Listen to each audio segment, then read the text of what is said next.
Good morning, everyone, and welcome to another ShareWise webinar. Thank you for joining us. I'm Wei from Homodeus Research, and today I'm joined by Ron Mitchell, CEO of Firebird Metals, an Australian battery materials developer pursuing a vertically integrated ore-to-cathode strategy for manganese-rich battery chemistries. Firebird holds 100% of the Oakover project in Western Australia, an R&D center in Hunan, China, and a demonstration plant now being assembled in Perth.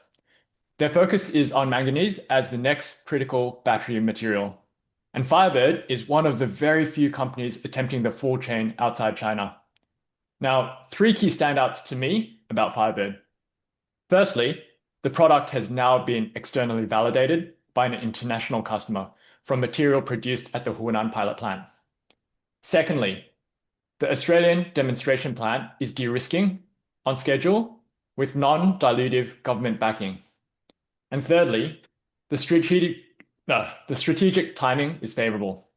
LMFP chemistry is gaining traction as LFP approaches its energy density ceiling, and Western OEMs and battery makers are actively seeking non-Chinese sources of manganese-based cathode material.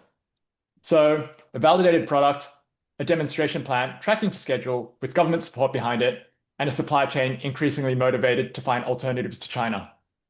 With that, I'll hand it over to Ron to dig into where things stand. Thanks, Ron. Yeah, thanks, Wade. Thanks very much for the introduction. Look, great pleasure to be here and talk about the business and the market. And what I will say from the outset, having been immersed in this industry for the last 16 years, I've had a great privilege to sort of see that battery chemistry evolve over time, and most importantly, keeping track of the metals that are going into those chemistries. So lithium-ion batteries aren't new. They've been around for 30, 40 years, but what has transcended over the last sort of decade in particular is a huge uplift in terms of energy density and performance.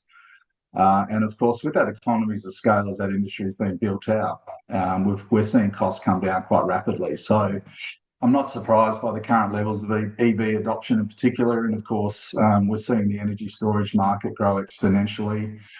And of course, there's growing applications of a whole range of rechargeable batteries in the defence sector. So look, our business is perfectly positioned. We've got a tech that competes on the cost curve, even against our Chinese peers. Most importantly, being positioned on the first quartile of the cost curve in any business is fundamental. And importantly, we've demonstrated our performance against China industry benchmarks. So, yeah, we're thrilled. We're really excited about the opportunity ahead. We've got some significant tailwinds within the sector. The demand segment is growing, and we're uniquely positioned globally. We'll be one of the first companies demonstrating this technology in a Western setting. So, lots of great news flow and catalysts ahead, and great to be here talking about the opportunity. Excellent. Thanks, Ron. So let's get into it. So just the first thing, in terms of next generation batteries, how does cathode chemistry, or how is it evolving beyond NMC, and why is LMFP scaling in China, and LMR? Well, we've got quite a few acronyms here. Maybe if you just dig into what they are, why LMR is the emerging as the next frontier, and what does this mean for the electrification and energy storage markets? Yeah. Well, look, again, as I said, having been immersed in the sector for many years in the international market, I chaired the London Metal Exchange Lithium and Cobalt Committee for a number of years, 5 years in fact. Have worked for some of the biggest lithium players globally, so I've had an interface with the downstream for a decade and a half now. Both the car makers, the battery giants, and of course the big mining companies that are strongly positioned. What we are seeing is the value chain certainly become more consolidated. Now, we've developed a technology, whilst we have an upstream manganese resource, and this is a sizable resource and one that we think will feature prominently in the next sort of decade in terms of us developing this asset as the market grows. But what we have developed is a unique first technology to process manganese ore, firstly into a high purity manganese sulfate. Now, high purity manganese sulfate, very similar to a lithium carbonate or a lithium hydroxide in the lithium space. That's really where the magic comes in terms of a compound going into all downstream batteries. Now, we do this really competitively in terms of cost. We have a patented electric calcination kiln design. results in about a 70% saving over conventional gas-fired calcination. The second step, now we can either crystallize that high purity manganese sulfate. Many companies crystallize material through multiple sources to reduce impurities, but it also delivers a product that is in a solid form that can be transported globally. What we do, and the secret to our method and our process, is we keep that material in solution, so we don't require energy to crystallize. That does require significant energy. We keep it in solution. We co-precipitate precursor manganese-based materials, cathode active materials, and we've demonstrated this process. This process has been successfully demonstrated, the results announced in market through our China facility. The next step for us is to demonstrate it in the West for the first time. So we're really excited. Our Australian demonstration plant will be delivering this technology to the West. We have a site here in Western Australia, just north of Perth City, where I'm based, 10 minutes north of the city, perfect location. And we have ordered all the equipment, on track, on schedule. We'll be assembling and commissioning the fourth quarter of this year. So we expect very significant interest in the project. We're already seeing it through our engagement with various parties, counterparties internationally, and of course here in Australia. We'll be producing a number of products.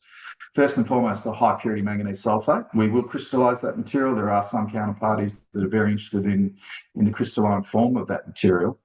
But we'll also be producing, downstream precursor cathode active materials. And predominantly, these are next-gen battery materials. Importantly, manganese, and why manganese, and this is why the car makers are interested. Quite simply, it's cheap, abundant, it's safe, and it's sourced from politically non-sensitive jurisdictions. And these things really matter for car makers. That is why there is very significant interest in manganese. And I kind of like in manganese, it's kind of positioned where lithium was sort of 15, 16 years when I first joined the industry, 16 years ago. Back then, lithium was an industrial mineral. Only about 5% of all the lithium molecules sourced and produced were used in the rechargeable battery industry. It's almost identically where manganese is currently positioned. About 5-6% of all the manganese produced goes into battery materials. Now, you look ahead 10 years, we've got a lot of third-party analysts forecasting a very significant uptake in terms of the consumption of high-purity manganese sulfate. Bloomberg is forecasting a 10x increase from 2025. So we've got the right product at the right time. Importantly, we're competing on the cost curve. Manganese displaces nickel. Nickel is complex in terms of sourcing. It's volatile in terms of pricing. And it certainly displaces the cobalt. So what it does do to manganese, it provides an uplift in terms of the energy density at a lower cost point on a per kilowatt hour basis. So this is really important technology because car makers, battery makers, everyone is competing on cost. That is what matters in this market. So once we successfully demonstrate this process, it's a fully integrated, vertically integrated process. We'll be announcing samples, producing samples, delivering those samples to global counterparties. And we expect very strong partnering interest throughout the course of first half next year when our plant is up and running and producing. So really exciting times ahead, and importantly, on track, on budget, which is what all our investors, I think, are glad to hear. Great. Now, you touched on manganese and how it's going through a similar process to what lithium experienced, say, a decade plus ago. Can you give us a bit more color as to why manganese has been this overlooked battery material, and what's made it come to light now? Yeah, look, I don't think it's necessarily been overused. Manganese has been applied in batteries for many years, many decades, in fact. So there are a lot of acronyms in this industry, and NCM is one of those. So nickel, cobalt, manganese. And there's high nickel formulations. NCM technology is one of the major technologies in the high energy density space, and energy density in layman terms equates to longer distance. So the driving range is far longer than a lower energy density battery. And the other competing technology, and one that features very prominently at the moment, is LFP. So this is a lithium iron phosphate. Now, these are all lithium ion batteries. We're not developing a new battery or battery chemistry, what we are doing is we're providing an additive to these existing battery chemistries that lifts energy density at a lower cost point. So those are the two major sort of battery techs deployed for e-mobility globally. But as I mentioned earlier, nickel has become complex in terms of price volatility, and of course cobalt, again, sourced from some challenging jurisdictions, and it is quite expensive. So what manganese does, being a metal, we're displacing high proportions of the nickel in the cathode with a far cheaper input material. And we do that. I mean, we've proven our results. We've announced some results recently in terms of our high purity manganese sulfate, which is one of these key input materials into all manganese battery chemistries. And the results are just exceptional. And we can do this, and we can produce this material at a very competitive position against our peers. Absolutely, in the West, we feel we're the lowest cost producer in the West, and certainly against our Chinese peers, we're competitive. So, got a great product, a great team. We've been at this for a significant period now. This is not a tech we've developed overnight. We've been at this for the last 3 or 4 years. We've got a fully operational pilot facility in China. My personal view is trying to demonstrate and develop battery technology without at least a toe in China is very challenging. Right. The expertise in China is just incredible. We've got a significant team on our payroll, and most importantly, we've locked down the IP in terms of the technology we've developed, and we've executed a license agreement earlier this year, which gives the parent company, Firebird Metals Limited, worldwide exclusivity for all markets and jurisdictions to deploy at the patents we've developed, and of course the process in a Western setting. So we've done all the work now, and it's just a case of us demonstrating this tech here in Western Australia. We're very confident, given we're replicating a process that's proven in China through our pilot facility. And then we do expect greater penetration of these manganese-based battery materials going forward in the next few years. We've seen a number of OEMs talk about their plans to deploy LMR, for example. That's a lithium manganese rich battery tech, another acronym. But again, lithium manganese rich battery tech is favoured because it uses more manganese, which is cheaper. And it does result in an equivalent energy density and performance. So really important to understand why companies are looking to adopt changes in battery chemistry. It's all been driven around cost. You need to compete on the cost curve, and particularly the Western car makers and the Western battery producers. They are significantly challenged against the Chinese producers because of their cost profile. So any technology, any material that can lower the cost ultimately is in favour. So we do know there's a lot of R&D happening. It may not be public because it's a very secretive, technology is always a very secretive business. There's a lot to gain if you're able to crack the technology. Yes. But certainly through our engagement with the global counterparties, we know there's a lot happening in this space, and we're really strongly positioned. Understood. I've got a few different areas that I want to flesh out there, but we do have a lot of questions coming in online, and I think, we want to keep this as interactive as possible. So I might just go through some of those. The first one is, how easy is it to swap out traditional lithium batteries with LMFP based batteries? Okay.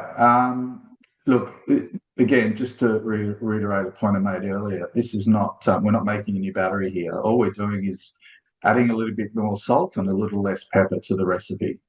So what that means in terms of the existing capital that's been deployed in the LFP space, there's no requirement to go and redo or rebuild all of that existing capacity. No, we're just changing the formulation, if you like. So adding a little bit more high purity manganese sulfate. And just so your listeners and everyone dialing in understands the process here, typically to produce a cathode, you need to sinter or roast or calcine, whatever the word you want to choose, a number of materials. So there's a lithium compound, typically lithium carbonate, to make an LFP cell, and then you have an iron phosphate precursor. So what we're doing in the case of LMFP is we're introducing a high purity manganese sulfate together with the lithium carbonate, together with iron phosphate. We mix all that together and we sinter it, and that produces an LMFP cathode. And that's really our secret. We can do that through a proven process that competes most importantly on the cost curve and the performance curve. So, yeah, good question. I hope I answered it well. Yeah. Just maybe another way to approach this question outside of the changing of the chemistry Mm. from a qualification process. Do you have any sense as to whether that becomes a hurdle or not? So I've been involved in supplying battery chemicals, battery inputs to global counterparties in Japan, Korea, Europe, and US for more than a decade. Offtake has absolutely been my bread and butter in terms of my sales experience. So I'm very familiar with the qualification process for a range of battery materials and chemicals into this industry. Mm. And most importantly, what counterparties are looking to see is, firstly, you've proven the tech through multiple means. Often bench scale is just not enough. It's too small scale, because what I've seen, certainly my experience, is there's often technologies that work theoretically or at bench scale, but as soon as you ramp up and you produce, you have larger vessels, you increase the vessel 10x, that's when the performance hurdles kick in. So we've done the bench testing. We've successfully done the pilot testing. I will say our pilot plant in Hunan, that's a 650 square metre facility. This is not some small university experiment. This is a very significant scale. And I do encourage shareholders to jump online. We've got a good video of our facility in China. And what you'll see at our facility in Australia, the demonstration scale, is the last scale ahead of commercialisation. And again, those counterparties that are looking to source samples, they want repeatability in terms of the product. They don't just want you producing a single product on batch, on specification, and then they test that, because the sampling and qualification process is quite expensive on the customer side. They need to dedicate personnel, capability, time, effort. So they typically don't go down that course unless they think that you've done the work. So yeah, we're in a very strong position. The duration in terms of qualification does depend on the product. It can be anywhere between sort of 3 and 9 months, depending on the product. Importantly, they're going to want to see a history of development in terms of the technology, and that's something that Firebird has done. Mm-hmm. Well, it sounds like you've got the right product, and based on your history, you're probably the right man for the job too. So you're in a good position. Mm. The next question is just in terms of that energy density and that cost that you mentioned before. So the question is, what is the uplift in energy density using manganese? Yeah, that's a good question. It's typically for LMFP versus LFP, it's typically about a 20% uplift, Wow. which is substantial. Mm. So if you compare the total cost, and again, why manganese? It's cheap and abundant. It's a cheap input. So on a dollar per kilowatt basis, it is a cheaper ultimate product, and that is why there is very strong interest. We do know through, it's one great thing about having a China team. We're very close to the market in China, the technology development pathway. We've got some brilliant minds at work, as I said, working for the company in China, and the rationale for the development of LMFP is very clear to us. As I said, we will be the first company outside of China to develop this and showcase this technology in a Western setting using, Western source reagents, Western utility supply, Western capability. We have just employed our first Australian demonstration plant employee. We'll be announcing his employment next month. And we've also got some terrific results pending in terms of our lithium manganese rich technology development. These are groundbreaking results. As far as we're concerned, we will be one of the first Western companies to report electrochemical performance for our LMR program. So look, there's some incredible things happening behind the scenes, and we've got some brilliant minds at work. So we've got a great mix of commercial and technical capability within the business. And certainly that knowledge transfer piece is going to be fundamental to our success. That's a key requirement as part of the Australian government funding that's supporting us. They're basically backing us with a dollar for dollar match for our project here in Australia. Importantly, that's non-dilutive cash backing. So very, very important for us going forward, and great recognition as well of the technology, the project and the team. Excellent. The next question is, what are the barriers to wider uptake of the technology? Look, I think with my conversations with various counterparties and colleagues around town, I think we're moving towards an era of more energy use. There's no question. Mm, If you look at the rise of AI in particular, renewable energy adoption, some of the challenges around infrastructure for traditional fossil fuel fired power generation. Like, for example, if you order a gas turbine tomorrow, you're on the wait list of 4 to 6 years before you get delivery. The world has been moving towards decarbonisation targets over the last decade. So with that, and my personal view is we need as much energy as we can get it from all forms. But the reality is batteries, the evolution in the tech, the progression in terms of advancement of energy density and performance, and also some of these historical issues such as thermal runaway that's led to battery fires. These are all managed now through really effective battery management systems. mm, And of course, costs have come down substantially. There's a lot of prerequisites of this. We saw the PV industry, the solar PV industry. I mean, here in Perth, 2 out of every 3 households has solar. So, and the beauty about lithium-ion battery tech, of course, electricity is everywhere. It's all around us. So the infrastructure to support the electrification rollout is here. mm, It's cheap. yeah. And performance is going up. And importantly, in terms of, the vehicles that are adopted globally now, there's far more choice for consumers. And two of the other issues that have plagued electrification from a consumer perspective, there's been two. One's range anxiety. That's where you're concerned you're not going to get to your final destination. Well, again, the performance increases we've seen, and this is something that manganese will improve further. That's largely been overcome. And the other issue has been recharge anxiety. And this has been an issue with LFP traditionally Mm, because it doesn't have a lot of metal in the cathode. The only metal in there's lithium with a bit of iron. Lithium's carrying the charge. By adding yes. manganese, it's a higher operating voltage, so you get a faster recharge. So this Mm, is the recharge anxiety, sitting at a recharge station for an hour or two while you wait for your battery to get topped up. This will largely be a thing of the past as well. So two of the biggest concerns consumers have faced are now largely overcome, and manganese will only improve that further. right. Okay. The next question, and I think it probably comes a bit to that, you're talking about the thermal runaway. So the BYD Blade battery, so the Blade 2, is that using LMFP chemistry already? Or Yeah, we believe it is. Just looking at the performance metrics, I mean that Blade 2, and I don't believe it's been deployed yet. I Mm, do understand that it's going to be deployed in up to 10 models the second half of this year. So something to look out for if you're looking to buy a BYD. I'd be holding off until that product comes out. we just got one. Oh no. Well, you're not the only one way. I think BYD now is the second biggest seller behind Toyota in the Australian car market. So Yeah. smashing all records. And I can see why. It's performance. Their cars are incredible from a safety rating now and cap rating.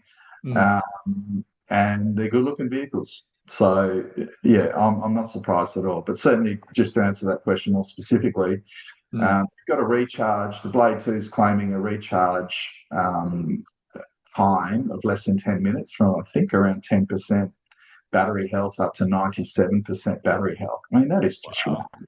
You Yeah. can't do that with a standard LFP. That's almost as fast as, topping up at the petrol station, right? That's amazing. Yeah. Yeah. Well, it is. It is. That's a game changer. And then you've got a vehicle that can go or travel more than 1,000 kilometres on a single charge. I mean, that is just elite. Mm, So mm. expect more of that. I mean, we're not at the finish line in terms of this battery technology and this chemistry mix. There's more to come. Yeah. As I said, manganese, being a metal, provides all of those benefits at a lower cost point. So absolutely more to come. Great. Now, it looks like the next question comes from someone with a bit more of a technical background. So the question is that also, firstly, manganese is like a magic cathode in their view, and they're from a university background. They're talking about the synthesis of electronic manganese dioxide using MnSO4. So it's getting a bit technical for me. I might just read it verbatim. So this precursor for battery applications, did you say that Firebird is producing MnSO4? Yes, we do. We produce a range of products. In fact, our team, our China team, including our executive director, we have more than 50 years of cumulative manganese experience within our team. That was really important for us, and that's really why we pivoted away from just developing a manganese resource into moving into this downstream piece. So yes, we will produce a range of manganese products.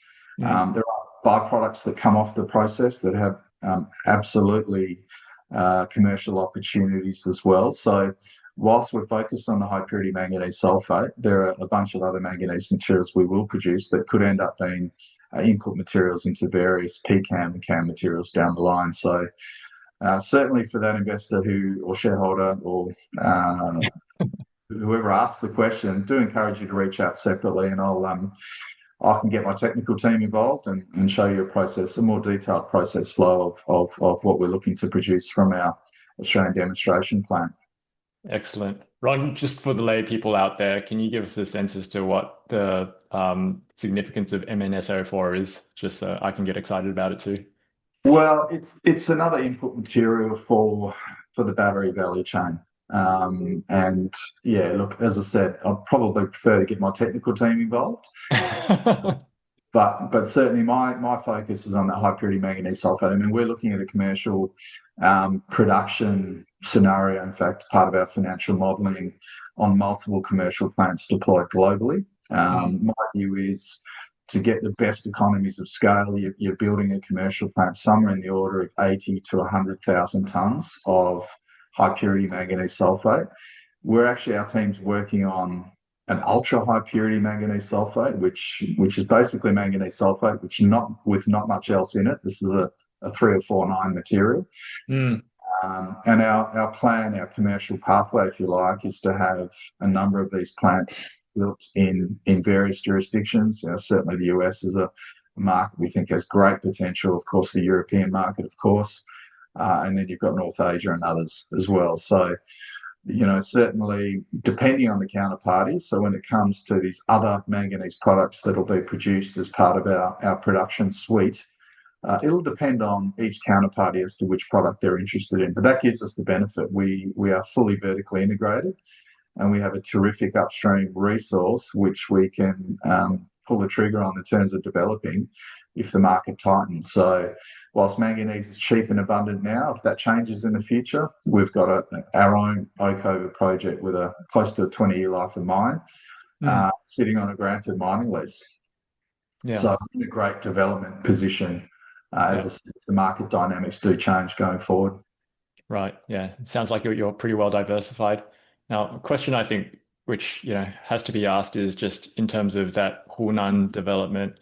What is and you talked about having very strong IP and patents. What is the risk of IP theft in China, and what have you done to mitigate the risks? Look, that's a good question, but there's a couple of things there. First and foremost, everything we've done to the letter of the law in terms of filing of our patents, the establishment of our joint venture, our subsidiary office in China. It's 100% controlled by the Australian parent company, which is listed.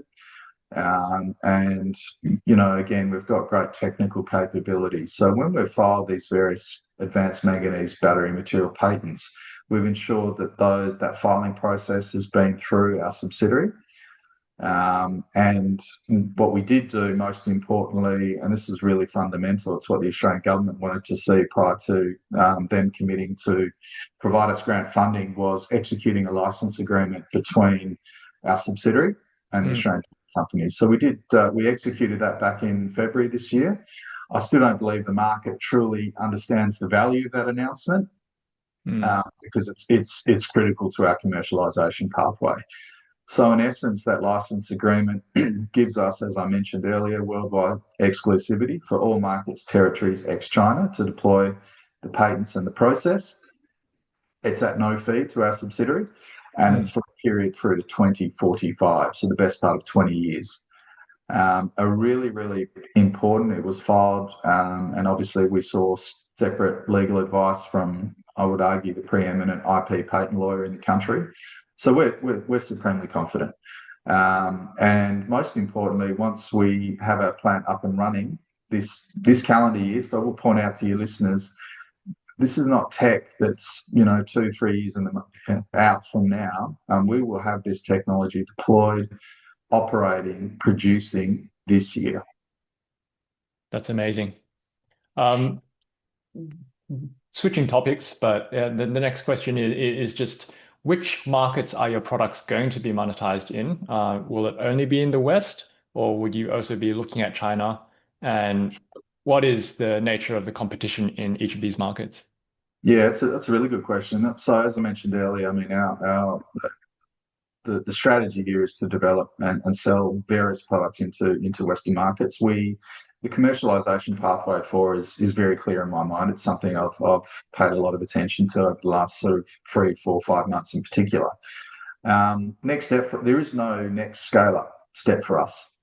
This ADP, this demonstration facility, the scale we're demonstrating is the last stage in terms of the development of the tech and the proof of the tech. Next step for us is commercial scale. Most of the gear we're deploying in our circuit has been proven at commercial scale in multiple industries, both in China and other jurisdictions for many, many years. For example, crystallization vessels, electric calcination kilns, the reactor vessels. These are fairly common pieces of equipment. The only thing we're doing that's unique is pulling all of this gear together in a single circuit. That is something no one else has done before. But certainly, in terms of taking this technology forward, we do feel that the commercial opportunities are multifaceted. We think first and foremost, we want to deliver as much shareholder value as possible. So that means don't do a deal too early. We expect to receive interest from various strategic partners in the coming sort of 6 to 12 months. But my personal preference is let's do the work, let's get the results out in the market, build that competitive tension, and then look at the partnering piece. What the partnering piece might look like is a typical kind of joint venture type operation where both counterparties have a bit of skin in the game. Depending on your joint venture position, you have a commensurate exposure to downstream product sales. But also because we own the IP, we have an opportunity to license in the IP to our joint venture partner as well. What you will see is a non-exclusive type deal where we partner in, for example, the US with a US partner. We might have a similar deal, a similar plant in the European jurisdiction, something in North Asia, something in Indonesia, and other regions. Whilst our China facility is doing some great things, and certainly there will be opportunities for them to partner with Chinese counterparties, but it's dual track at the moment. The China plant is developing tech, for the China market, and our Australian demonstration plant will help develop commercial opportunities in the West. So yeah, I hope I answered that question, but we're really excited around what the commercial partnering looks like. As I said, there's also an opportunity for us to participate in direct equipment sales. There's 2 pieces of core equipment within our process circuit that are patented. First, right, the electric calcination kiln. There's very strong interest in that product, and we're in various conversations with numerous parties, Western counterparties, about potentially deploying that in different sectors. And then our high pressure crystallization reactor vessel as well. That's a patented design from the company. So we're a complex business in some ways, but in terms of our commercial strategy, it's very clear in my mind and very simple. Right. Now, there's a few questions coming through on the funding and the cash flow side. So we'll just kind of like wrap them together. That pretty much What is the funding path beyond the ADP, and do you have enough cash to get through to cash flow break even? Yeah, look, we're really well capitalized. I'm a very frugal CEO. I only spend money where I feel it's adding value to shareholders. I'm not a guy that's running around, speaking at every conference on the planet. That's not my style. I think I'd rather be de-risking our project, both technically and commercially, and that's really been our focus and my focus. So our quarterly results will be out shortly, but we will finish the June quarter with a higher cash position than what we finished the March quarter, which is a great result. I mentioned we have just received the first $1 million payment from the Australian federal government as part of the ARENA milestones. So terrific result. All our deliverables were provided and executed on schedule and budget. And, I will say we are receiving very strong interest from a whole range of institutions and brokers around potential funding, some really interesting funding models for us going forward. So we don't feel that that's going to be a concern for us. We do believe that, as we get closer to this ADP, there's going to be a significant increase in re-rate in terms of the equity value of the business. What we're doing is unique. It's an incredible value proposition for investors. It's a critical mineral, first and foremost manganese, and it's a next generation battery mineral. So, that should get everyone excited. The tailwinds for the market are strong. And again, this is, in my personal view, a very low risk development activity, the ADP, because we've proven this already in China.